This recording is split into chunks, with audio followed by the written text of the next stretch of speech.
Praise the lord. దేవునికి స్తోత్రం. అందరూ చెప్దాం ఒకసారి హల్లెలూయా. మంచిది ప్రియులారా, ప్రభు మహాకృపను బట్టి 2025వ సంవత్సరము మరి ఒకసారి ఆ ఉపవాస ప్రార్థనలో మనము పాలు పొంది ప్రభుని మహిమపరిచే భాగ్యం మనకు దొరికింది. దేవునికి స్తోత్రం కలుగును గాక. హల్లెలూయా. ఈ రోజున కొద్ది నిమిషాలు వాక్యం ధ్యానం చేసుకొని ప్రార్థన చేద్దాం, ఎందుకంటే ఇప్పటికే సమయం చాలా గతించింది. 119వ కీర్తన 71వ వచనంలో, నేను నీ కట్టడలను నేర్చుకున్నట్లు శ్రమనంది ఉండుట నాకు మేలాయను. మనిషి జీవితంలో ప్రియమైన దేవుని బిడ్డలారా, సుఖము, శాంతి, నెమ్మది, సమాధానము, ఆస్తి, ఆరోగ్యము, అందము, ఐశ్వర్యం, అధికారం అంటే లాభసాటిగా కనపడే ప్రతి దాన్ని మనిషి ఇష్టపడతాడు. లాభసాటిగా కనపడే ప్రతి దాన్ని మనిషి ఇష్టపడతాడు. కానీ ఏదైనా కొంచెం కష్టం ఉంది, కొంచెం నష్టం ఉంది, లేకపోతే కొంచెం బలహీనత ఉంది, కొంచెం రోగం ఉంది, కొంచెం వ్యాధి ఉంది, కొంచెం బాధ ఉంది అంటే దాన్ని మనిషి అంగీకరించడానికి భూమి మీద ఏ మనిషి కూడా ఇష్టపడదు. కానీ ఇక్కడ ఒక భక్తుడు మానవుని ఆలోచనకు వేరుగా తన ఒక మాట చెప్తున్నాడు. ఆయన ఏం చెప్తున్నాడంటే, శ్రమ నుండి ఉండడమే నాకు మేలైంది అంటున్నాడు. శ్రమ నుండి ఉండడమే మేలైంది. ఒకవేళ శ్రమ నొందుచున్నప్పుడు ఆయనకు కూడా ఇబ్బంది అనిపించవచ్చేమో, తెలియదు. కానీ శ్రమ నొందిన తర్వాత ఆ శ్రమ ద్వారా తాను నేర్చుకున్నటువంటి పాఠాలు, ఆ శ్రమ ద్వారా తాను దేవునికి దగ్గరైన విధానం, ఆ శ్రమ నేర్పించినటువంటి అనుభవాలు ఏవైతున్నాయో అవి తనకు అర్థమైంది. ఏమని అర్థమైందంటే, అది నా మేలు కొరకే జరిగింది. స్తోత్రం కలుగును గాక. హల్లెలూయా. కాబట్టి ఈ 2025లో లాభాలు, క్షేమాలు అందరం ఆశిస్తాం. బోధించే నేను కూడా ఆశిస్తాను. ఒక జ్వరం వస్తుందని ఎవరికైనా భయం అవుతుంది. అబ్బో జ్వరం వస్తుంది, పని లాస్ అవుద్ది, డబ్బు లాస్ అవుద్ది, ఆరోగ్యం లాస్ అవుద్ది అని. ఏదైనా ఒక రోగం వస్తుందంటే, ఏదైనా నష్టం వస్తుందంటే ఎవరికైనా భయమే, బాధే. అయితే శ్రమలలో కూడా దేవుడు మనకు ఆశీర్వాదాలు దాచిపెట్టాడు. స్తోత్రం కలుగును గాక. దైవ చిత్తానుసారముగా వచ్చే శ్రమ, దేవుని అనుమతితో వచ్చేటువంటి శ్రమ వెనకాల దేవుని ఆశీర్వాదం దాగి ఉంటుంది. అందరికీ అర్థం కాదని చెప్పే సంగతి, చాలాసార్లు చెప్పుకున్న సంగతి, బాగా నోటెడ్గా ఉన్న సంగతి. యోబు భక్తునికి శ్రమ వచ్చింది. అది ఎలా వచ్చింది అంటే, దేవుని చిత్తానుసారంగానే వచ్చింది. శ్రమ రాకముందు ఆయన భక్తుడిగానే ఉన్నాడు, శ్రమలో కూడా భక్తుడిగానే ఉన్నాడు, శ్రమ తర్వాత కూడా భక్తుడిగానే ఉన్నాడు. ఇది నిజంగా దైవ భక్తులకు ఉండవలసిన ప్రాముఖ్యమైనటువంటి విషయం. శ్రమ వచ్చినప్పుడు ఒకలాగున, శ్రమలో ఒకలాగున, శ్రమ తర్వాత ఒకలాగున, లేకపోతే శ్రమ రాకముందు ఒకలాగున మన క్రైస్తవ జీవితంలో మనం ఉండడానికి బైబిల్లో ఎక్కడ ఏ ఒక వచనం కూడా అనుమతి లేదు. మనం శ్రమ రాకముందు ఎటువంటి భక్తి చేస్తున్నాం? ఆనంద సంతోషాలతో ప్రభువుని బట్టి ఆనందపడతాం. పాటలను బట్టి, మాటలను బట్టి, వాక్యాన్ని బట్టి, ప్రార్థనలు బట్టి, దేవుడు చేసే అద్భుతాలను బట్టి, దేవుడు చేసే ఆశ్చర్య కార్యాలను బట్టి ఆనందపడతా ఉంటాం. నేనైతే ఇది నీ కృప కాదా, ఇది నీ కృప కాదా, ఇది నీ కృప కాదా, ఈ దీవెన నీ కృప, ఈ భోజనం నీ కృప, ఈ వస్త్రం నీ కృప, ఈ భార్య బిడ్డలు నీ కృప, సేవకుని కాబట్టి మందిరం నీ కృప, ఈ సంఘం నీ కృప, ఏమైతే దీవెనకరంగా కనపడుతున్నాయో ఈ ఆయుష్ నీ కృప, ఈ ఆరోగ్యం నీ కృప, ప్రతి దానికి కూడా మనం సంతోషపడతాము, కృతజ్ఞతలు చెల్లిస్తూ ఉంటాం. అయితే దేవుడు బైబిల్ గ్రంథంలో రాయబడినటువంటి అనేక విషయాల ద్వారా దేవుని మనసు మనకు అర్థమవుతా ఉంది. అదేంటంటే, శ్రమ రాకముందు మనం ఎటువంటి ఆత్మీయ ఆనందాన్ని అనుభవిస్తున్నామో, ఆత్మీయ ఆనందాన్ని మనం కలిగి జీవిస్తున్నామో, శ్రమ రాకముందు ఇదంతా దేవుడి దయ అనే పరిస్థితి ఎలా ఉందో, శ్రమలో కూడా మనం అటువంటి ఆనందాన్ని, అటువంటి ఆత్మీయ జీవితాన్ని కొనసాగించడానికి ఇష్టపడితే దేవుని ప్రణాళిక మనకు అర్థమైనట్టే ఉంటుంది. స్తోత్రం కలుగును గాక. ఫిలిప్పీయులకు రాసిన పత్రికలో అనుకుంటా మొదటి అధ్యాయం చివరి వచనంలో ఒక మాట చూడండి. ఫిలిప్పీయులకు రాసిన పత్రిక మొదటి అధ్యాయము ఆఖరి వచనం 30వ వచనం. క్రీస్తునందు విశ్వాసం ఉంచుట మాత్రమే గాక ఆయన పక్షమున శ్రమ పడుటయు ఆయన పక్షమున మీకు అనుగ్రహింపబడెను. క్రీస్తునందు విశ్వాసం ఉంచుట మాత్రమే గాక. క్రీస్తునందు విశ్వాసం ఉంచాము, రక్షింపబడ్డాం. మీరు విశ్వాసము చేత కృప ద్వారానే రక్షింపబడి ఉన్నారు. కుమారి, నీ విశ్వాసము నిన్ను స్వస్థపరిచెను. వారు విశ్వాసము ద్వారా రాజ్యములను జయించిరి, విశ్వాసము ద్వారా అద్భుతాలను పొందారు, విశ్వాసము ద్వారా ఆశీర్వాదాలు పొందారు. రైట్. క్రీస్తునందు విశ్వాసం ఉంచి విశ్వాసము ద్వారా ఎన్నో అనుభవిస్తున్నాం. మనకు ఉన్న విశ్వాసాన్ని బట్టి ప్రతిదాన్ని ఆయన మీద వేస్తాం. మన భారాన్ని ఆయన మీద మోపుతాం. దేవా నువ్వు చూసుకుని ఆయన, మన వంతు మనం కష్టం చేస్తాము, మిగతా భారాన్ని ఆయన మీద వేస్తాం. నువ్వు ప్రయాణం చేయడానికి డ్రైవింగ్ చేయగలం, కానీ ప్రమాదాన్ని మనం తప్పించుకోగలమా? కాపాడవలసింది ఆయన. దూత నుంచి కాపాడతాడు, ఆయనే కాపాడతాడు. కాబట్టి విశ్వాసము ద్వారా మన ఆత్మీయ యాత్రను కొనసాగిస్తున్నాం. చాలా సంతోషం. ఇదే విశ్వాసులకు విశ్వాసం అనేది ఒక వరమే కదా. ఎఫెసీ 2:8లో ఇది మీ వలన కలిగినది కాదు, దేవుని వరమే అంటాడు. విశ్వాసం అనేది ఒక వరం. 9 వరాల్లో కూడా ఒక వరం విశ్వాసం. విశ్వాసం అనేది వరంగా వచ్చింది. దాంతో పాటు మనము శ్రమ అనుభవించడం అనేది కూడా ఒక వరంగానే వచ్చింది. విశ్వాసమును ఎలా మనస్ఫూర్తిగా మనము రిసీవ్ చేసుకున్నామో, అదే రీతిగా దేవుని కొరకు మనం ముందుకు సాగుతున్నప్పుడు, దేవుడే మనల్ని నడిపిస్తున్నప్పుడు, ఇంకా మాట చెప్పాలంటే దేవుడే మనల్ని నడిపిస్తున్నప్పుడు, ఇప్పుడు యోహాను సువార్త 1వ అధ్యాయం 14వ వచనం ప్రకారం, 12వ వచనం ప్రకారం అక్కడ ఏముంది? తన్ను ఎందరూ అంగీకరించిరో వారికి అందరికీ దేవుని పిల్లల ఉంటకు అధికారము అనుగ్రహించారు. అంటే యేసునందు విశ్వాసము ద్వారా మనం ఏం చేయబడుతున్నామంటే ఆయన పిల్లలయ్యాం. ఆయన పిల్లల భక్తిలో ఎదుగుతున్నప్పుడు ఆయన కుమారులు అయ్యాం. ఆయన కుమారులైనప్పుడు వాక్యం ఏం సెలవిస్తుంది? రోమపత్రిక 8:14 రాబడింది, ఎందరు తన ఆత్మచేత నడిపించబడుదురో వారు దేవుని కుమారులు అనబడుదురు. అంటే ఆయన యందు విశ్వాసం ఉంచడం ద్వారా పిల్లలయ్యాము. ఆయనలో ఎదుగుట ద్వారా కుమారులయ్యాము. ఆ కుమారులని దేవుని ఆత్మ నడిపిస్తాడు. ఎక్కడికి నడిపిస్తాడు, ఎలా నడిపిస్తాడు అంటే 23వ కీర్తన అందరూ చాలా సంతోషంగా చెప్తారు, నాకు కూడా సంతోషమే. కానీ దాంట్లో గాఢాంధకారపు లోయలలో సంచరించవలసి వచ్చిన అనే మాట కూడా రాయబడింది. పచ్చిక బయలులో ఆయన నడిపిస్తాడు, శాంతికరమైన జలముల చేత ఆయన నడిపిస్తాడు, ఏమండి నీతి మార్గములలో ఆయనే నడిపిస్తాడు, గాఢాంధకారంలో కూడా ఆయనే నడిపిస్తాడు. స్తోత్రం కలుగును గాక. చూడండి ఒకసారి నిర్గమకాండములో ఈ రీతిగా రాయబడింది. నిర్గమకాండము 15వ అధ్యాయం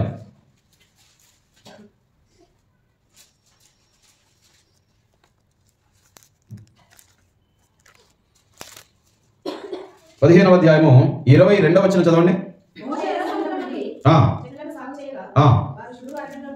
వారు షూరు అరణ్యములోనికి వెళ్ళి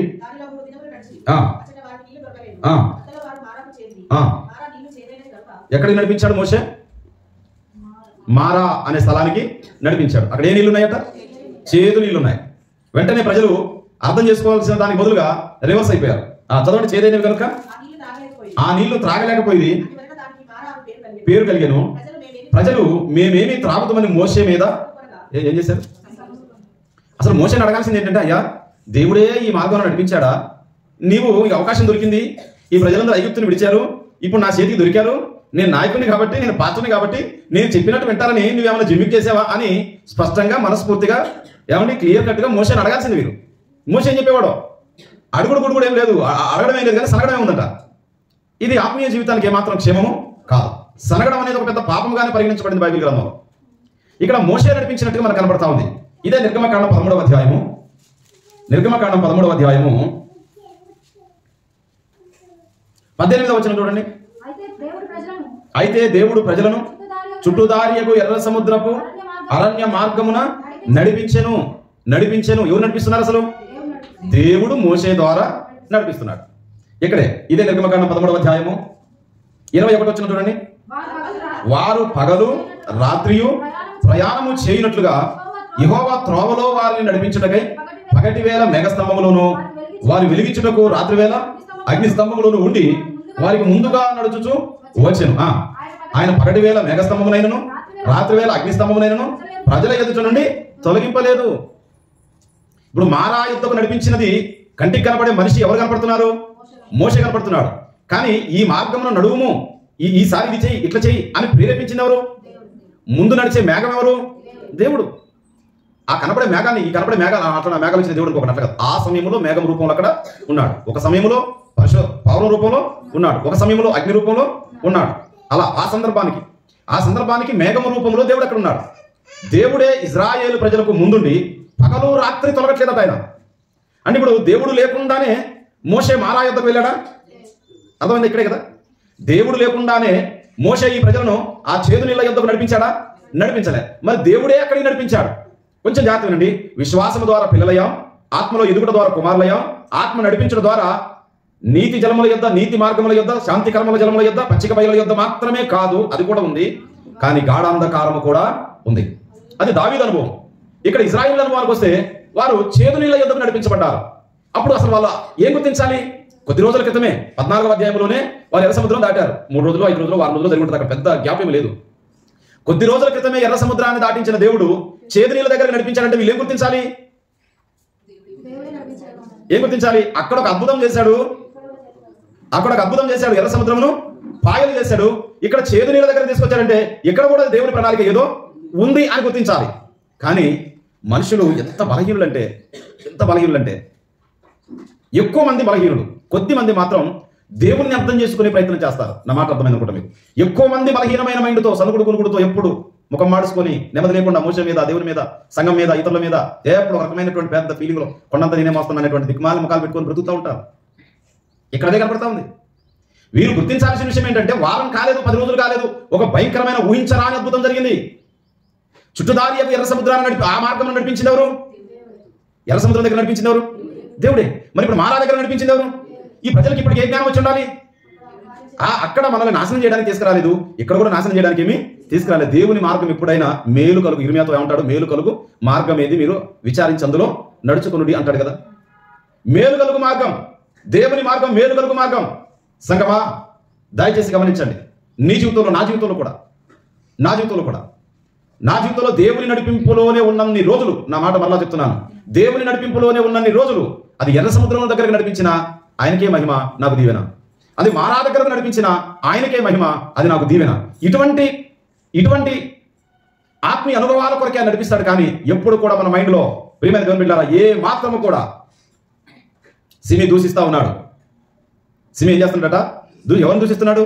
తనకంటే వయసులో పెద్దవాడిని, తనకంటే అధికారిని, తన మీద రాజుగా ఉన్నవాడిని సిమి ధైర్యం చేసి ధర్మశాస్త్రాన్ని మీరి, ఆనాడు వారికి ధర్మశాస్త్రం ఉంది, నీకంటే పై వయసు కలిగిన వాడికి ఏం చేయాలి? సల్యూట్ చేయాలి, రిక్వెస్ట్ ఇవ్వాలి, రెస్పెక్ట్ ఇవ్వాలి, ఏమండి గౌరవించాలి. కానీ సిమి తెగించేశాడు. అదే దావీదుకి ధర్మశాస్త్రం ఉంది, అదే సిమికి కూడా ధర్మశాస్త్రం ఉంది.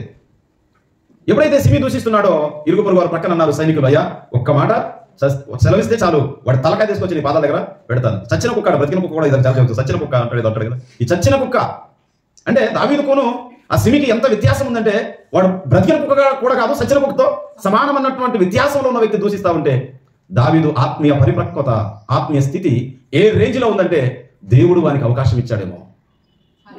స్తోత్రం చెప్పండి. నీవు అనుభవించే శ్రమ, అనుభవించబోయే శ్రమ, అనుభవిస్తున్న శ్రమ, ఇదివరకు అనుభవించిన శ్రమలు, నిందలు, కష్టాలు, కన్నీళ్లు, వ్యాధులు, బాధలు, అవమానాలు, సనుగులు, గునుగులు, ప్రియమైన సంగమా దేవుడు అనుమతించాడేమో. ఏ స్టేజ్లో ఉంది ఆయన మైండ్, ఏ స్టేజ్లో ఉంది ఆయన ఆత్మీయ జీవితం, నీవు నేను కూడా అర్థం చేసుకుంటే మేలు కొరకు అందరికీ సంతోషమే, అందరం ప్రార్థన చేస్తాం. కానీ మనిషి ఎప్పుడయ్యా కలవరపడేది? మనిషి ఎప్పుడయ్యా కృంగిపోయేది? ఇప్పుడు ఎర్ర సముద్రం పాయలు చేయగానే 15వ అధ్యాయం అంతా చూడండి, స్తోత్రార్పణ అదంతా. ఏంటి తంబురులు పట్టారు, సితార్లు పట్టారు, పాటలు పాడారు, గంభీరంగా ఎగిరారు, డాన్సులు వేశారు, దేవుని బాగా పొగిడారు. అప్పుడే పొగిడిన నోర్లు అప్పుడే రివర్స్ అయిపోయారు. ఏ దేవుడికి ఐగుప్తుల సమాధులు లేవా? మోషే దేవుడికి తెలియదా? మేము ఐగుప్తులో అక్కడే ఉండి అయిపోతే బాగుండేది కదా. కాబట్టి 2025 ప్రారంభంలో ఉన్నాం, 2025 చివరి వరకు లేదా అసలు ప్రతిరోజు ఒక నూతన గడియ, నూతన టైం, అసలు ప్రతి క్షణం నూతనమే. మన భవిష్యత్తు ఎలా ఉండబోతుందో మనకు తెలియదు, వాళ్ళు కూడా తెలియదు. ఇశ్రాయేలుకి ఎర్ర సముద్రం పాయలైనప్పుడు దేవుడు చెప్పలేదు. ఇంకా మనకన్నా గ్రంథం రాయబడి ముందు భవిష్యత్తు అంతా మనకు కనబడుతుంది, కానీ వారికి అలా కనబడలేదు. మోషే కూడా దేవుడు బయలుపరచలే, ఏ పూట కాపూట బయలుపరిచాడు, ఏ రోజుకి ఆ రోజు. ఏమంటుంది వాక్యంలో? మేఘం కదిలినప్పుడు వారు కదిలారు, మేఘం ఆగితే అసలు వాళ్ళకి ఎట్లా ఉందంటే ఏదో పసిపిల్లలాగా. ఇప్పుడు ఆ పసిపిల్ల, ఇప్పుడు మా మనవరాలు వచ్చినాక పసిపిల్లల సంగతి కొద్దిగా తెలుస్తా ఉంది నాకు. ఇప్పుడు ఆమెకి ఏం తెలుసు? ఏం తెలియదు. ఆకలి అయితే కాలు చేతులు ఆడిస్తుంది, ఉండి ఒకసారి మే అని ఏడుస్తుంది. ఏడిచినంత మాత్రాన పాలు పట్టాలనే ఉందా? మనం పాలు పెట్టిన దాకా ఆమెకి మైండ్ ఏవి తెలియదు. ఎప్పుడైతే పీక దగ్గర పెట్టామో అప్ప పాలు వచ్చి అనుకుంటుంది. ఇజ్రాయేల్ పరిస్థితి కూడా పసిపిల్లలాగానే ఆయన వైపు చూడడమే తప్ప వారు ఓహో తర్వాత జరగబోతుంది అని ఊహించుకోవడానికి కూడా వారి దగ్గరేమి మనకుంది కాదా. మనకి జరిగిపోయింది, మన జీవితంలో జరిగిపోయింది, భవిష్యత్తులో జరగబోయేది మనకు రాయించి పెట్టాడు. వారు అటువంటి సందిగ్ధ పరిస్థితిలో, కన్ఫ్యూషన్లో వారు ముందుకు సాగుతున్నటువంటి వారి ఆత్మీయ యాత్ర, ప్రియమైన దేవుని బిడ్డలారా, వారి ఆత్మీయ బలహీనతలు బయటపడ్డాయి. కొంతమంది బయటపడిపోతూ ఉంటారు, త్వరగా బయటపడిపోతూ ఉంటారు, అప్పటికే ఏదో అయిపోయినట్టు బయటపడిపోతుంటారు. ఏమండి ఇక్కడ బయటపడిపోయారు కొంతమంది. స్తోత్రం కలుగును గాక. హల్లెలూయా. సరే చదవండి ఒకసారి 15వ అధ్యాయం 22వ వచనం. నిర్గమకాండం 15:22. మోషే ఎర్ర సముద్రం నుండి జనులను సాగు చేయగా షూరు అరణ్యములోనికి వెళ్లి దానిలో 3 దినములు నడిచి అచ్చట వారికి నీళ్లు దొరకలేదు. అంతలో వారు మారాకు చేరిరి. మారా నీళ్లు చేదైనవి గనుక వారు ఆ నీళ్లు త్రాగలేకపోయిరి. అందువలన దానికి మారా అను పేరు కలిగెను. ప్రజలు మేమేమి త్రాగుదమని మోషే మీద సనుగు కొనగా అతడు యెహోవాకు మొరపెట్టెను. ఏమండి ఇక్కడ 2 రకాల గుంపు కనపడతా ఉంది. ఒకటేమో సలిగే గుంపు, రెండోదేమో మొరపెట్టే గుంపు. ఇక్కడ ఒక మాట అడుగుతాను జాగ్రత్తగా, తెలిసిందే, చాలా సింపుల్. నీళ్లు ప్రజలకు మాత్రమే లేవా? మోషేకు కూడా లేవా? ఏమండి ఇప్పుడు ఎండ సంఘానికి తగులుతుందా, సేవకునికి కూడా తగులుతుందా? రోగాలు సంఘానికి మాత్రం వస్తున్నాయా, సేవకునికి కూడా వస్తున్నాయా? నిందల కష్టాలు సంఘానికి వస్తున్నాయా, సేవకునికి కూడా వస్తున్నాయా? ఇదివరకు ఎప్పుడో చెప్పాను, సేవకుడు అనే వానికి రోగం లేదు, సేవకుడు అనే వానికి కష్టం లేదు, సేవకుడు అనే వానికి బాధ లేదు, సేవకుడు అనే వానికి ముసలితనం లేదు, ఇలాంటి ఏవో లేవు అనుకో, అప్పుడు లోకం అంతా ఏమైపోతారు? అర్థమైందా? అసలు సేవకునికి ఏదో ఏ బాధ లేదు, ఏదో పాట పిల్లలు పడతారు, అసలు ఏ డిస్టర్బ్ ఏది లేదు. సేవకునికి శ్రమ లేదు, దుఃఖం లేదు, బాధ లేదు, ఆకలి లేదు, కన్నీరు లేదు, రోగం లేదు, దెయ్యం లేదు, మంత్రం లేదు, నింద లేదు, అవమానం లేదు. అసలు సేవకుడు అంటే దేవుడు లాగా, ఏ రోగం లేకుండా, దేవుడు లాగా, మరణం లేకుండా అలా అయిపోయాడు అనుకో, అప్పుడు ప్రపంచం అంతా ఏమైపోద్ది? వెంటనే సేవకులు అయిపోతారు. అందరూ సేవకులు అయితే మరి సేవకుడు ఏం చేయాలి? బోధ చేయాలి, సంఘాన్ని నడిపించాలి. అందరూ సేవకులు అయితే మరి సంఘాలి. ఒక కంపెనీలో అందరూ మేనేజర్లు అయితే వర్కర్లు ఏరి? మేనేజర్ అనేది ఎవరి మీద మేనేజర్? వర్కర్లు ఉంటేనే కదా, ఉద్యోగులు ఉంటేనే కదా వారి మీద మేనేజర్. ప్రియమైన సంగమా, దేవుని బిడ్డలారా, గమనించారా? ఒక ఆత్మీయుడికి, ఒక ఆత్మీయురాలకి, ఆత్మీయ బలహీనులకు ఉన్న వ్యత్యాసం ఏంటంటే, ఒక సమస్య దగ్గర ఆత్మీయులు ఆలోచిస్తారు, ప్రార్థన చేస్తారు. ఎదుటి వారిని నిందించే పరిస్థితి రాదు. అసలు ఇశ్రాయేలీయులు కనుక సనగవలసి వస్తే, నేను ఇలా అంటున్నది తప్పైతే దేవుడు క్షమించాలి, నా సొంతంగా నాకు ఆలోచన వచ్చి చెప్తున్నాను, నేను వెళ్ళే పెద్దలు ఎవరు అడగలే కాబట్టి క్షమించాలంటున్నా. వీరు సనగవలసి వస్తే డైరెక్ట్ ఎవరి మీద సనగాలి? నడిపించేది ఎవరు? మోషే. దేవుడు మోషే ద్వారా, అది మర్చిపోదు మనం, కనబడడానికి మోషే. ఇదొక ఎప్పుడో చెప్పాను, మోషేకి ఆ పేరు పెట్టినందుకు కూడా దేవుడు క్షమించాలి. పోస్ట్ మ్యాన్ లాంటి ఈ నిర్గమకాండం అంతా చదవండి. ఈ ప్రజల దగ్గరకు వస్తాడు, వీళ్ళు బాధంతా చూస్తాడు, వీళ్ళు గోలంతా చూస్తాడు, వీళ్ళు మాటలు వింటాడు, మళ్ళీ పర్వతం మీదకి వెళ్ళిపోతాడు, మొత్తం ఆయనకి చెప్పేస్తాడు. ఆ దేవుడు ఒకటి చెప్తాడు, అసలు నాలాంటి ఏమన్నా తెలుసా, అందుకే నన్ను మోసేలా చేయలేదేమో దేవుడు. దేవుడు అన్న నాతో మాట్లాడుతున్నావు కదా, ఇన్ని వేల అడుగుల ఫీట్లు ఎత్తున్నటువంటి ఈ పర్వతం నేను ఎక్కడ అవసరం ఆయన, వేల కోట్ల కిలోమీటర్ల దూరం ఎక్కడుందో పరలోకం, అక్కడ నుండి పర్వతం దాకా దిగి వచ్చిన దేవుడు ఒక్క మాట కొద్దిగా కిందికి వచ్చి వాళ్ళందరికీ నువ్వు ఒక మాట చెప్తే అయిపోద్ది కానీ ఆయన, నువ్వు అక్కడ నుండి పర్వతం దాకా రావటం ఏంది, నన్ను ఈ పర్వతం ఎక్కడం అంటమేంది, వాళ్ళు అక్కడ ఉంటుంది. నాన్న ఇది కొంచెం నాకు మంచిగా అనిపించలేదు తండ్రి, నీకు ఒక దండం పెడతా, ఒక అడుగు దిగిరా నాయన అనేది నేనైతే. నా మాట అర్థమవుతుంది మీకు? దేవుడు ఎక్కడి నుంచి వచ్చాడు, పర్లోకి ఎంత దూరం ఉంది? చాలా అంటే నీకు తెలుసు ఎంతో తెలియదు మనకి. వేల కోట్ల కిలోమీటర్లు ఎక్కడుందో మనకు తెలియదు. అక్కడి నుంచి ఎక్కడికి వచ్చాడు? సినాయి పర్వతం మీదకి వచ్చాడు. పర్వతం మొత్తం ఎంత? 8,000 అడుగులు ఎంత ఉంది? 8,000 ఫీట్లు, 8,000 మీటర్లు ఉంది. 8,000 అడుగులు ఆ కోటాను కోట్ల కిలోమీటర్లు దిగి వచ్చిన దేవుడు ఈ కొంచెం కిందికి రాలేడా? వస్తాడా రాలేడా? వస్తాడు. మరి దేవుని కంటే ఆయన సర్వశక్తిమంతుడు, ఆయనకే బలహీనత లేదు కాబట్టి ఆయన మోసపోయేటువంటి 4 జీవులు ఉన్నాయి కదా, అంటే వెళ్ళిపోతాడు. ఆయన వచ్చేసాడు. మరి మోసే కాళ్ళతో నడిచి ఎక్కియాలి. ఈయనకి హెలికాప్టర్ లేదు, రోప్వే లేదు, ఈయనకి ఏం ప్రత్యేకమైన రెక్కలు ఇవ్వలేదు. మాట్లాడితే ఏమంటాడంటే, మోసే రా అంటాడంతే. నాలాంటిదైతే అందుకే నన్ను మోసం చేయాలంటున్నాను, మళ్ళీ చెప్తున్నాను. నాలాంటిది ప్రభువా నువ్వేమనుకోకు నాయన, ఇంత దూరం వచ్చినాడు ఒక్కడు కిందికి రాలేదయ్యా, లేకపోతే ఇక్కడ నుంచి కూడా బాగానే వినబడుతుంది, చెప్పేది కొంచెం గట్టిగా చెప్పు నాన్న. ఇక్కడ దాకా ఎక్కొచ్చి వాళ్ళ స్టోరీ అంతా నీకు చెప్పి నువ్వు మళ్ళీ 4 మాటలు చెప్తావు, మళ్ళీ 8 కిలోమీటర్లు దిగిపోవాలి, నేను మళ్ళా కిందికి వెళ్ళాలి, మళ్ళా వాళ్ళని చూసినాక మోసే మళ్ళా రా అంటావు. అందుకే ఆయనకి పోస్ట్ మ్యాన్ లాంటి ఉద్యోగం చేశాడు, అలాంటి పని చేశాడంట. స్తోత్రం కలుగును గాక.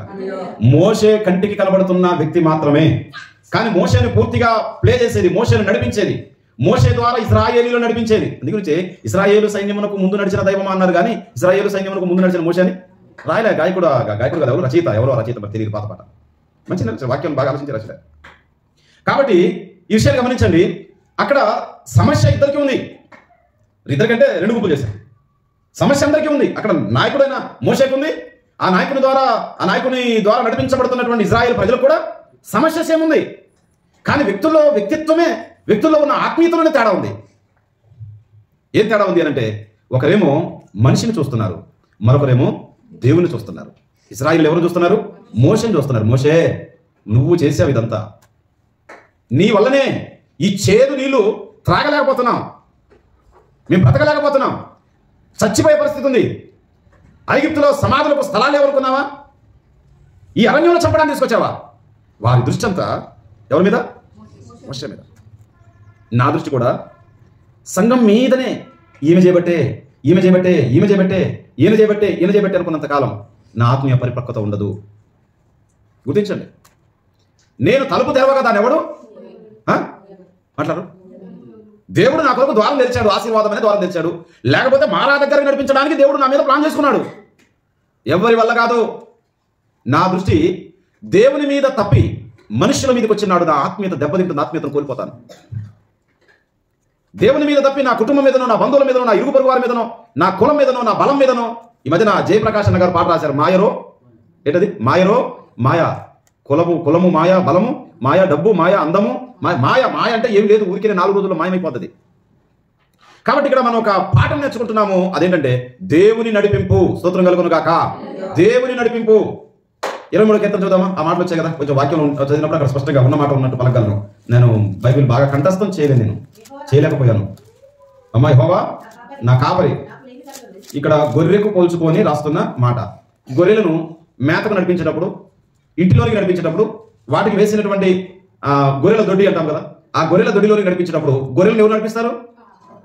గొర్రెల్లో ఉన్నటువంటి పెద్ద గొర్రె, గొర్రెల్లో కొంచెం ముదురు గొర్రె, గొర్రెల్లో సీనియర్ చిన్న గొర్రె, గొర్రెలో 4 సార్లు గాయపడి కాలికి గంట కట్టబడిన గొర్రె. గొర్రెని లీడ్ చేయాల్సింది కాపరే. కాపరి నడిపిస్తాడు. ఇక్కడ గొర్రెకు కాపరకు ఉన్నటువంటి బంధాన్ని రాశాడు. యెహోవా నా కాపరి, నాకు లేమి కలగదు. ఆ కాపరి ఎలాంటి వాడంటే, నన్ను ఎక్కడికి నడిపిస్తున్నాడు అని అంటే, పచ్చిక ఎక్కడుందో అక్కడికి నడిపిస్తున్నాడు. పచ్చిక కనుగొనేది కాపరి. గొర్రె ఇంట్లో ఉంటుంది వచ్చి, ఏమండి ఖాళీ ఉన్న రోజున అడవికి వెళ్ళి, ఖాళీ ఉన్న రోజున బీట్లోకి వెళ్ళి, లేదా పక్కన ఉన్నటువంటి వ్యక్తిని ఎల్లయ్య, పుల్లయ్య, రామయ్య, వెంకయ్య ఏదో మాట అడిగి, మీ బీడు ఖాళీ ఉందా, మీ బీట్లో గడ్డి గరక ఉందా, నా గొర్రెలు మేపుకోవచ్చా, నా గొర్రెలు మేపడానికి అవకాశం ఇస్తావా?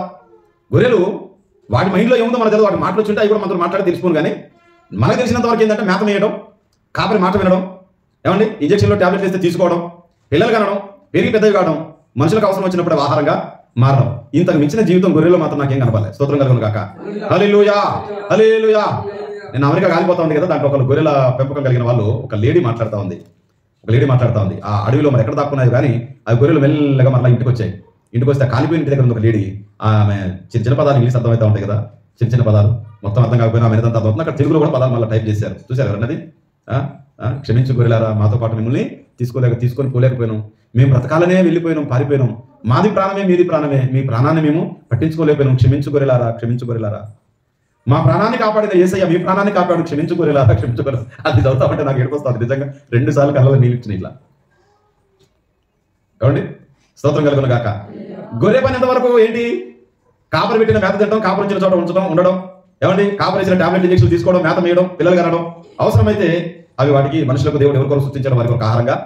ఇక్కడ దావీదు రాజయుండి ఈ మధ్యలో కూడా మాట్లాడితే గొర్రెబిడ్డలు అంటాడు. నేను అంటున్నాను గొర్రెబిడ్డలమే కానీ ఆ గొర్రెలను మేపేటువంటి కాపరి మానవుడు, సామాన్యుడు కూడా కాదు, ఆయన దేవుడు.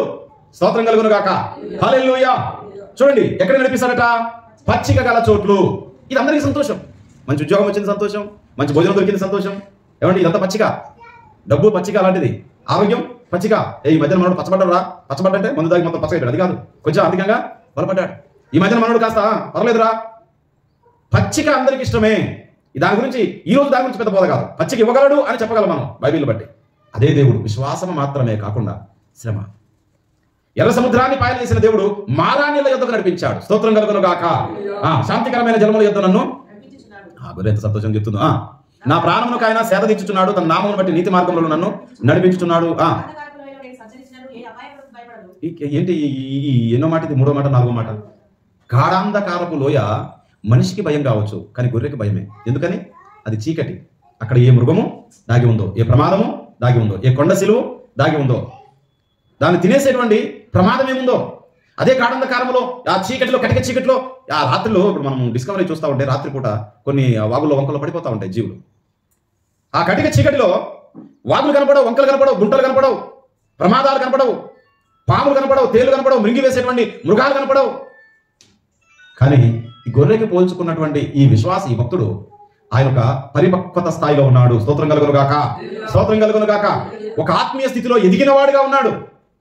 ఎంత ఎదిగాడంటే, నా మాటలో చెప్తాను, 23వ కీర్తనను, నన్ను పచ్చిక బయలులో నడిపించిన స్తోత్రం, శాంతికరమైన జలముల యుద్ధ నడిపించిన స్తోత్రం, గాఢాంధకారపు లోయల్లో నడిపించిన స్తోత్రం అనేటువంటి ఆత్మీయ స్థాయికి ఈ వ్యక్తి వచ్చాడు. చెప్పండి. ఆ వ్యక్తి అంటున్నాడు, శ్రమ నుండి ఉండుట నాకు మేలాయను, శ్రమ నుండి ఉండుట నాకు మేలాయను. మారా దగ్గరకు వచ్చినప్పుడు అందరూ అలా లేకపోయారు. మోషే మాత్రం దేవుని ముఖం చూస్తున్నాడు, ప్రార్థన చేస్తున్నాడట. మొరపెట్టడం చాలాసార్లు చెప్పాను. అడిగిందే అడగడం, చేసిందే. ఏమడిగి ఉండొచ్చు ఆయన? ఏమడిగి ఉండొచ్చు? దేవా, ఇక్కడ ప్రజలు నీళ్లు తాగే పరిస్థితి లేదు అన్నాడా? మేమందరము నీళ్లు తాగే పరిస్థితి, ప్రజలు మాత్రమేనా? మోషే తాగాడా? మోషే తాగగలడా?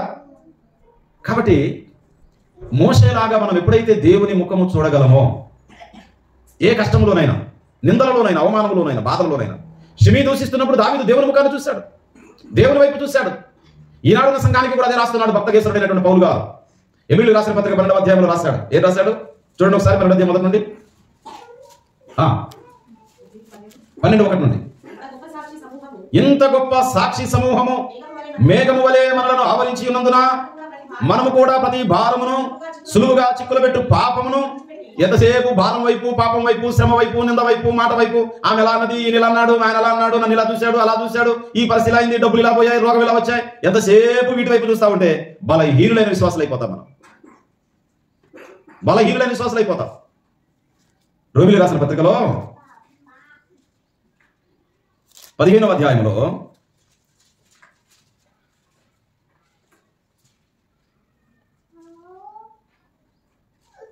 13వ వచనం చదవండి. కాగా పరిశుద్ధాత్మ శక్తి పొంది విస్తారముగా నిరీక్షణ గలవారగుటకు ఈ నిరీక్షణకర్తయగు దేవుడు విశ్వాసము ద్వారా సమస్త ఆనందముతోను సమాధానముతోను మిమ్మును నింపునుగాక. నిరీక్షణ ఏం చేస్తుంది? రేపు లేదా మరుక్షణము దేవుడు కార్యం చేయబోతున్నాడు ఎదురు చూసేది నిరీక్షణ. ప్రియమైన సంగమా దేవుని బిడ్డారా, మోషేకు ఒక నిరీక్షణ ఉంది, మోషేకు ఒక విశ్వాసం ఉంది. మోషే ఆత్మీయ స్థాయి చాలా గొప్పగా ఉంది. ఆయన సామాన్య ప్రజలు ఆలోచించినట్లుగా ఆలోచించట్లేదు. జనరల్ అయితే ఏమన్నా తెలుసు ఆయన కూడా, ప్రజలారా నాకు తెలియదు, నాకేమి ఈ 40 సంవత్సరాల చిట్టా అంతా రాసి ఇవ్వలేదు, ఈ 40 సంవత్సరాల మ్యాప్ అంతా నాకేమి ముందు దర్శనంలో చూపించలేదు, అసలు మనం ఏమైపోతామో నాకు కూడా తెలియట్లేదు అని ఏమైపోవాలి. మోషే కూడా కృంగి కృషించి ఆత్మీయ జీవితాన్ని పాడు చేసుకోవాలి. మనం మనుషుల వైపు, సమస్యల వైపు, లోకం వైపు, పరిస్థితుల వైపు చూసినంత కాలం మనం నిరాశకు గురవుతాం, నిస్పృహకు గురవుతాం. ఏమండి ఎప్పుడు కొద్దాం మరలా ఏమన్నాడు? సులువుగా చిక్కులు పెట్టు పాపమును విడిచిపెట్టి విశ్వాసమునకు కర్తయు దానిని కొనసాగించువాడనైన యేసు వైపు చూచుచు మన ఎదుట ఉంచబడిన పందెములో ఓపికతో పరిగెత్తుదాం. యేసు వైపు చూచుచు. కష్టం ఏదైనా, కన్నీళ్లు ఏదైనా, బాధ ఏదైనా, నింద ఏదైనా, అవమానం ఏదైనా యేసు వైపు చూస్తే మనకంటే ఎక్కువ నింద, బాధ, శ్రమ ఆయన అనుభవించాడు. రొట్టెలు తిన్న వాళ్ళే రాళ్ళు పట్టుకున్నారు కదా, రొట్టెలు తిన్న వాళ్ళే కేకలు వేశారు కదా, సిలువేమని. వారు మాత్రమే కాకుండా ఈ భూ ప్రజలందరూ ఆయన ఇచ్చిందని అనుభవించే కదా ఆయన్ని సిలువేసింది. కాబట్టి ప్రియమైన సంగమా దేవుని బిడ్డలారా, ఈ 2025 ప్రారంభ మాసంలో ఉన్నాం మనం. 2025 కావచ్చు, 26 కావచ్చు, లేకపోతే నీ జీవితం ఇంకెంతకాలమైన ఉండొచ్చు. కానీ నీ ఆత్మీయ జీవితంలో ఈ విషయాలు బాగా గుర్తుపెట్టుకోవాలి. దేవుని నడిపింపులో పచ్చిక బయలున్నాయి, గాఢంధకారాలు కూడా ఉన్నాయి. ఎర్ర సముద్రము పాయలైపోవడం ఉన్నది, అదే సమయంలో మారా దగ్గరకు నడిపించబడడం కూడా ఉన్నది. స్తోత్రం కలుగును గాక, స్తోత్రం కలుగును గాక, స్తోత్రం కలుగును గాక. ఒకసారి నిర్గమకాండం కొద్దాం. 15వ అధ్యాయం 15వ వచనం. అతడు యెహోవాకు చదవండి. నిర్గమకాండం 15:15. అమ్మా నువ్వు ఎక్కడ పోయాను? నిర్గమకాండం 15:15.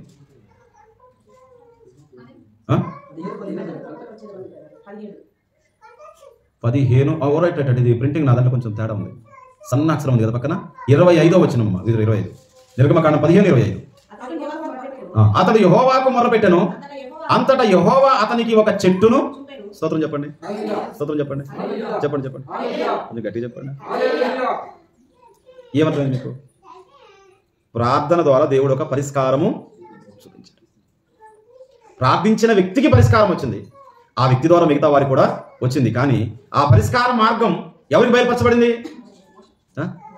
ఎవరు బయలుపరచబడింది? చూడండి ఆ సీన్ మీరు అలా అర్థం చేసుకొని ఊహించండి. సమస్య అందరికీ ఉందా? ఓన్లీ మోషేకు ఉందా? అందరికీ ఉంది. మరి అందరూ ప్రార్థించలేదు, మోషే ప్రార్థించాడు. రోమపత్రిక 10వ అధ్యాయం ప్రకారం విశ్వసింపని వానికి వారిట్లు, నేను సగం చెప్తే సగం చెప్పాలి, వారిట్లు ప్రార్థన చేతురు. విశ్వసింపని వానికి వారిట్లు ప్రార్థన చేతురు. రోమపత్రిక 10వ అధ్యాయం 14వ వచనం. మీరు ఎక్కడెక్కడ చదువుతున్నారు? రోమ 10వ అధ్యాయం 14వ వచనం. వారు విశ్వసింపని వానికి అంటే అక్కడ ఇశ్రాయేలు ప్రజలు ఏం లోపించింది? ఏం లోపించింది? మనిషి మీద మాట్లాడడానికి ఏం లోపించింది? ఆ సిమి అనే వానికి దావీదును దూషించడానికి ఏం లోపించింది? నాకైనా నీకేనంతే. మనం సమస్యతో ఫైట్ చేస్తున్నామంటే సమస్యతో ఫైట్ చేసేది మనం కాదు, యుద్ధం ఆయన ఫైట్ చేయాలి. ఆయన ఫైట్ చేయాలంటే మనం మౌనం అయిపోవాలి, దేవునికి అప్పగించుకోవాలి, దేవుడు చూసుకుంటాడు అనుకోవాలి. భార్య, బిడ్డ, లోకంలో ఎనీ పర్సన్ ఎవరైనా కావచ్చు, మనుషులే కావచ్చు, ప్రకృతి పరిస్థితి కావచ్చు, మాంత్రికుడు కావచ్చు, దెయ్యాలు కావచ్చు, రోగాలు కావచ్చు, తెగులు కావచ్చు, దేవునికి అప్పగించాలా. విశ్వసింపని వానికి ఎట్లు ప్రార్థన చేతురు. ఈ మాటను మీరు నిర్గమకాండానికి ఆపాదించండి, ఆపాద కాదు ఏమంటుందని అన్వయించండి, పోలిక చేసి చూడండి. అక్కడ ప్రజలందరూ ప్రార్థించట్లేదు, మోషే ఒకడు అంటే అర్థమైంది. అక్కడ వారందరూ కూడా విశ్వాసములో బలహీనులైపోయారు, దేవుని మీద విశ్వాసాన్ని కోల్పోతున్నారు. మోషే మాత్రం తన విశ్వాసాన్ని కోల్పోలేదు. స్తోత్రం కలుగును గాక, హల్లెలూయా. విశ్వాసాన్ని కోల్పోని ఆ మోషే అమ్మా వెనక ముందు ఇప్పుడు చదవకమ్మా, మీరు చదువుకొని చేతి నేనేం చేయాలి? పౌలు గారు బోధ చేస్తా ఉంటే ఆయన ముఖం చూసారట, నా ముఖం అందంగా ఉన్నా, పిచ్చిగా ఉన్నా, ఎట్టట్టున్న కొద్దిగా నన్నే చూడండి, బైబిల్ ఫాలో అవ్వండి. ఆ వచ్చిన కిందానికి ఉంది, ఇంటికాడ చదవరా, ఎత చేయి పానే పెట్టుకోని ఏంటన్నా మీరు అందరూ తలకాయ కిందికి గొర్రెలాగా నిజంగా గొర్రెలు మేత కిందికి వేసుకొని మేత అంటే నేను మీ తలకాయ మీ చెప్పాలి, ముఖం చూసి చెప్పాలి. యేసు తన శిష్యులను కలియ చూసి బోధించాను. పౌలు బోధిస్తుండగా లుదియా అనే స్త్రీ పౌలు ముఖమును మరి మీరు నీ ముఖం కంటే వాక్యం గొప్పదే కాదు కాబట్టి మేము వాక్యాన్ని చూస్తాం. వాక్యాన్ని ఇంటి దగ్గర చూడండి. తల్లి చిల్లి పెళ్ళి పెద్ద చిన్న ఎవరైనా ఇవన్నీ అల్పమైన అలాంటి చెప్పించుకోకూడదు మీరు అసలు. ఓకేనా? స్తోత్రం చెప్పండి. హల్లెలూయా. మోషే ప్రార్థిస్తున్నాడు, ఇశ్రాయేలీలు ప్రార్థించట్లేదు. 430 సంవత్సరాలు ఐగుప్తులో ఉన్నారు కదా, అప్పుడప్పుడే బయటకు వస్తున్నారు కదా, ఇంకా వారికి ప్రార్థించే అనుభవం బాగా రాలే. అక్కడ శ్రమను బట్టి మాత్రం మొరపెట్టారు. బాగా శ్రమ వచ్చినప్పుడు ఐగుప్తులో ఉన్నప్పుడు మాత్రం మొరపెట్టారు. ఎర్ర సముద్రం దాటారంటే బాప్తిసం పొందారు. ఇంకా మాకు ప్రార్థన అవసరం ఏం లేదు అనుకున్నట్టుంది. ఇప్పుడు మన సంఘం అంతే కదా, ఎంత చక్కగా టీవీ ఇప్పుడు పోయి చూడాలి ఎంతమంది ఉంటారో టీవీల ముందు. తూర్పు రైలు, పడమటి రైలు, ఏమండి కుంకుమ పువ్వులు, ఏమి మా పేర్లు కూడా మర్చిపోయి నేను తెలియట్లేదు. సినిమాల ముందు, సీరియల్ ముందు, సెల్ ఫోన్లో, జబర్దస్త్లో మనోళ్ళు చాలా జబర్దస్త్గా ఉంటారు. ఏదైనా సమస్య వస్తే భర్తలు నిందిస్తారు, ఏదైనా సమస్య వస్తే భార్య నిందిస్తారు, ఏదైనా సమస్య వస్తే సేవకులు నిందిస్తారు, ఏదైనా సమస్య వస్తే ఇరుగు పొరుగు వారు నిందిస్తారు. ఏదైనా సమస్య క్రైస్తవుడు నిందించడానికి కాదున్నది, ప్రార్థించడానికి ఉన్నాడు. ప్రభు కార్యాన్ని పరలోకం నుండి భూలోకానికి తేడానుకున్నాడు క్రైస్తవుడు. స్తోత్రం కలుగును గాక. ప్రార్థించిన మోషే ద్వారా ఒక పరిష్కారం దొరికింది. చేదు నీళ్ల దగ్గరికి ఎందుకు నడిపించాడు అని అంటే ఒక అద్భుతం చేయడానికి, ఒక ఆశ్చర్య కార్యం చేయడానికి నడిపించాడు. నేను గుర్తించాల్సింది కూడా పూర్తిగా మనం దేవుని నడిపింపులో ఉన్నామా, ఓన్ మైండ్తో నడుస్తున్నామా? సొంత భక్తి చేసేవాళ్ళు ఉంటారు, దేవుని భక్తి చేసేవాళ్ళు ఉంటారు. సొంత భక్తి అని చాలాసార్లు చెప్పుకున్నాను. నేను బాప్తిజం పొందాను, నేను భక్తి చేస్తా, నేను దశమాగం నేను భక్తి చేస్తాను, నేను మారుమనసు పొందాను, నేను భక్తి చేస్తా, నేను ఇట్టనే ఉంటాను. అయినా కూడా దేవుని పెట్టాను. సొంత భక్తి వాళ్ళని దెయ్యం నడిపిస్తుంది, దేవుని నడిపాడు. వాడిని వాడే నడిపించుకుంటాడు, వాని దెయ్యం కూడా నడిపిస్తుంది. కానీ ఎవరైతే పూర్తిగా సరెండర్ అయిపోయారో, మిమ్మల్ని మీరు సమర్పించుకొని అంటాడు కదా, 12:2 రోమాపత్రికలో కూడా ఉంటుంది. మిమ్మల్ని మీరు సమర్పించుకొని అంటాడు కదా. ఎవరైతే సరెండర్ అయిపోయారో వారిని దేవుడు లీడ్ చేస్తాడు, నడిపిస్తాడు. వారిని దేవుడు నడిపిస్తాడు. ఆ దేవుడు నడిపించేటప్పుడు ఎర్ర సముద్రం వస్తుంది. వాళ్ళకి అది కావచ్చు, మనకి ఇంకోటి కావచ్చు. ఆ దేవుడు నడిపించేటప్పుడు గాఢాంధకారం కూడా వస్తుంది. దావీదు కంటే భక్తులు అండి మనం? నేనైతే కాదు. ఆయన మీరేం పాపంలో ఉన్నారు? లేదు. అట్లని కాదు. కానీ దావీదంతా భక్తిపరుని కాదు. అసలు విద్య లేనుడు వేరు, విద్య కలిగి ఉండి దానిలో 5 స్థాయిలో ఉండేవాడు. మా మెర్సీ ఎంటెక్ చేసింది. ఒక సైంటిస్ట్తో సమానమేనా? ఒక సైంటిస్ట్ గురించి మాట్లాడేటప్పుడు మా మెర్సీ ఏమనాల్సి వస్తుంది? నేను ఆయనంత విద్యావంతుని కాదు అన్నంత మాత్రం అసలు విద్య లేనట్ట. అలాగనే దావీదంత భక్తుని కానంటే ఓహో అయితే నువ్వు పాపంలో ఉన్నావు, ఒప్పుకుంటున్నావు, నిజమే, నా ఓహో కరెక్టే, నేను ఊహించింది నిజమే అనుకునేటువంటి సాతాను బిడ్డలు కూడా ఉంటారు కొంతమంది. వాళ్ళకి ఆ పేరు తప్ప ఇంకా మంచి పేరు ఉండదు కదా, మీరు గొప్ప పేరు అనుకోవాలి కదా. మోషే ప్రార్థన చేశాడు, దేవుడు ఒక పరిష్కారం ఇచ్చాడు. ఇప్పుడు బైబిల్ చూడండి. ఇప్పుడు మళ్ళీ 25వ వచనం. అతడు యెహోవాకు మొరపెట్టెను, అంతటా యెహోవా అతనికి ఒక చెట్టును చూపెను, అది ఆ నీళ్ళలో వేసిన తర్వాత స్తోత్రం కలుగును గాక. చేదు నీళ్ళలో ఇప్పుడు ఒక్కోసారి యాపాకు తాగిపిస్తూ ఉంటారు కొంతమందికి. ఆ యాపాకు రసంలో యాపాకు ఒక చెంచాడు ఉంటే మీరు ఒక పిడికెడు చక్కెర పోయండి, చేదు ఉంటుంది, తీయకపోతా చేదు ఉంటుంది, తీయనే ఉంటుంది. ట్రై చేశారా ఇంటికి పోయి? చక్కెరేమో చెంచడి, చేదేమో చెంచడి, చక్కెరేమో పిడికడి, ఇంత చక్కెర, చేదు మాయమైపోదల్లా, తీపి బయటకు వచ్చేస్తుంది. మన చేదు జీవితం, చేదు అనుభవాన్ని తీసి దేవుడు తీపిని ఇవ్వగలిగిన వాడు. ప్రార్థన ప్రతిఫలం అటువంటిది. స్తోత్రం కలుగును గాక. ఇది చెప్పుకోవడానికి మాత్రమే కట్టుకథ కాదు. ఇది చెప్పుకోవడానికి కట్టుకథ కాదు. భలే ఉందిరా స్టోరీ, భలే రాశారా అనేది కాదు. వారికి రియల్ లైఫ్ లో జరిగింది. అది ఏనాడైనా ఎవరి జీవితంలోనైనా అలాంటి కార్యము చేయడానికి దేవుడు సమర్థుడే. దేవుడు సమర్థుడే. మన లాస్ ఏంజల్స్ అనేది ఏమంటారు, అది కాలిపోతా ఉంటే అందరూ వాట్సాప్లో ఫోటో పెడతా తెలిసేటది. ఆ కాలిపోయిన ఫోటో పెట్టిన దాంట్లో ఒకటి బాగా వైరల్ చేస్తారు కదా, ఏముంది అందులో చెప్పండి అమ్మ. మీకు 10,000 దండగేం లేదు, కానీ కోపపోతే ఒక విశ్వాసి ఇల్లు ఏం కాలేదు. అది ఇదంతా కాలిపోయిందని ప్రపంచం చూస్తుంది. ఇప్పుడు ఒక విశ్వాసి ఇల్లు కాలిపోలేదనేది కూడా ప్రపంచమే. మీకు ఆ ఫోటో చూసినప్పుడు ఏమనిపించిందో కానీ ఆయన విశ్వాసాన్ని దేవుడు ప్రపంచానికి తెలియజేశాడు అనుకుంటున్నాను నేను. ఆయన విశ్వాసాన్ని, అక్కడ ఉన్న భక్తుల విశ్వాసాన్ని, పెద్ద ఇల్లు కాలిపోయినాయి. ఇంకా వేరే వీడియోలు వస్తామని చూస్తున్నాను. కోట్ల రూపాయలు, $2,000 మిలియన్ అంట. $2,000 మిలియన్. మన లెక్కలు చెప్పాలంటే లక్షల కోట్లు ఖరీదు ఇల్లు అవి. అసలు ఒక మాట చెప్పాలంటే ప్రపంచంలోనే బాగా ధనవంతులు ఉండే ప్లేసు. ధనవంతులు, జ్ఞానవంతులు, బలవంతులు వారి గృహాలను వారు కాపాడుకోలేకపోయారు. కానీ ఒకరి విశ్వాసాన్ని దేవుడు ఘనపరిచాడు. చూడండి, ఇక్కడ ప్రార్థించిన వ్యక్తి ద్వారా ఒక పరిష్కారం వచ్చింది. ఆ పరిష్కారం కూడా ఎలాంటి పరిష్కారం అంటే మధురమైన పరిష్కారం. చేదును మర్చిపోగలిగిన పరిష్కారం, చేదు దూరం అయిపోయే పరిష్కారం. చేదు అనుభవం ఒక జ్ఞాపకముగా మాత్రమే మిగిలిపోయింది. చేదు క్షణం మాత్రం ఉంది. చేదు టేస్ట్ చూశారు, మింగలేదు, కానీ మధురాన్ని మింగారు, అనుభవించారు. స్తోత్రం కలుగును గాక. ఇప్పుడు చెప్పండి, చేదు దగ్గరికి నడిపించింది దేవుడు ఒక అద్భుతం చేయడానికా, వారిని పాడు చేయడానికా? అర్థం చేసుకున్నది దేవుడు, అర్థం చేసుకున్నది మోషే. మాటికి మోషేని సేవకుడు అంటాను నేను. ఎందుకో తెలుసా? ఆయన కూడా ఒక మనిషే. ఆయన కూడా ఒక సందర్భంలో ఒక చోట బలహీనపడ్డాడు. అప్పుడు ఆయన భార్య ఒక రాయి తీసుకొని తన కుమారులకు సున్నతి చేసి తన భర్తను తను కూడా ప్రాణాన్ని కాపాడుతుంది. మోషే చచ్చిపోయాడు కదా. మోషే దారిలో దేవదూత ఎదురు చూస్తున్నట్టు మోషే వస్తే చంపేద్దామని. మోషే కూడా బలహీనపడ్డాడు. ఆయన సేవకుడు నాయకుడు 100% ఒప్పుకుంటా. కానీ పాస్టర్ 10 చెప్తే ఓహో పాస్టర్లకు విశ్వాసం ఉంది మాకు లేదు. అలా కాదు. నేను ఆయన్ను కూడా దేవుని దృష్టిలో ఒక విశ్వాసిగా, ఇశ్రాయేలుకు ఒక నాయకుడిగా భావిస్తున్నాను. కానీ దేవుని దృష్టిలో ఆయన కూడా మానవుడు, ఆయన కూడా విశ్వాసే. ఆయన ప్రార్థన జీవితం ఆయనకు మధురాన్ని తెచ్చింది. ఆయనకు మాత్రమే కాదు, తను నడిపించే ప్రజలకు మధురం తెచ్చింది, తన కుటుంబానికి మధురం తెచ్చింది, తన ఇరుగు పొరుగు వారికి మధురం తెచ్చింది, ప్రపంచానికి ఒక సాక్ష్యాన్ని స్థాపించింది. స్తోత్రం కలుగును గాక. హల్లెలూయా. నీ జీవితంలో గుర్తుపెట్టుకోండి, ఎదురయ్యే చేదులు ఏవైతున్నాయో, ఎదురయ్యే కష్టాలు, ఎదురయ్యే కన్నీళ్లు, అది ఎర్ర సముద్రమైన 3 పదాలు ఉపయోగించుకున్నాం. ఇంకా పోతే నాకు మాట వెళ్ళిపోతుంది టైం. 3 పదాలు ఉపయోగించుకున్నాం. ఎర్ర సముద్రము, చేదు మార, గాఢంధకారం. 3 మాటలు మనం ఉపయోగించింది. ఇంకా చాలా ఉన్నాయి, 100 ఉన్నాయి అలాంటి. అది గాఢంధకారమైన ఏమండి, అది ప్రకృతిపరమైంది. ఎర్ర సముద్రం ప్రకృతిపరమైంది, చేదు ప్రకృతిపరమైంది. ఏమండి, ప్రకృతి మనం అర్థం చేసుకోలేదు. మనం అర్థం చేసుకునే మైండ్ రాయడ్డుంది. నేను వస్తాను జరగదు జరిగిద్దా చెప్పండి. మనం అంటే జరగదు, కానీ ఆయన అంటే జరుగుతుంది. కాబట్టి దయచేసి గమనించండి ప్రేమతో. ఈరోజు ఈ వాక్యాన్ని తెలియజేస్తూ ముగిస్తున్నాను. పరిస్థితులు ఏవైనా ప్రభు వైపు చూడండి, స్థితిగతులు ఏవైనా ప్రభు వైపు చూడండి. మనుషులను, లోకాన్ని నిందించడం మానండి. ముందు అసలు ఆ సనుగు గొనుగు లోపల నుండి తీసేసుకోండి. తర్వాత అక్కడ చూస్తే నిర్గమకాండంలో అది యెహోవా దృష్టికి విరోధంగా ఉందంట. మీరు నా మీద కాదు సనిగింది, ఎందుకని మాల దగ్గర నడిపించి మోసే ఒప్పుకుంటారు. నేను కాదురా బాబు, నేను నడిపించలే. వీళ్ళందరికీ ఒకసారి చేదు నీళ్ళు తాగిపిద్దాం బిడ్డ, ఒక్కొక్కడికి ఎట్లా ఉండాలి, నా సంగతి చూడు, నా పవర్ చూడు, నేను నడిపించే విధానం చూడు అనుకుంటే ఊకోడు. క్షమించాలి దేవుడు. ఏలి కుమార్లు దేవునికి నైవేద్యం పెట్టాలి, కొద్దిగా అయితే అయిపోతాయా కొంచెం ఆగు అని అంటే వాళ్ళు బెదిరించి ఏం చేస్తారు, ముందే ఆకలి అయిపోతుంది. మంచి కాదు కొక్కాలు ఉంటాయి, ముళ్ళు కొక్కాలు, వాటిని అలా గుచ్చి కొక్కాలు ఎముకలు దిగుతాయా, మాంసం దిగుతాయి అంటే మాకు ఎముకలొద్దు, మెత్తని మాంసం కావాలి.